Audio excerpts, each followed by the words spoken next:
वाकया है, एक पत्नी होती है, एक पति होता है। ठीक ठीक। पति रहते हैं बड़े दूर, बंगाल से कौन कौन है? बंगाल से हमारी बहुत सारी नृत्यांगनाएं आई हुई हैं, जिसका आप लोग बेसब्री से इंतजार कर रहे हो।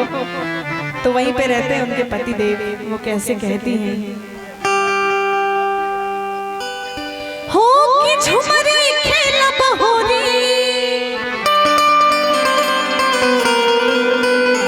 बंगाल से आप भी हैं तो भैया आपको पता है पीछे कितना खराब आ रहा होगा। आप जैसे कैमरा पे आके खड़े हो जा रहे हैं,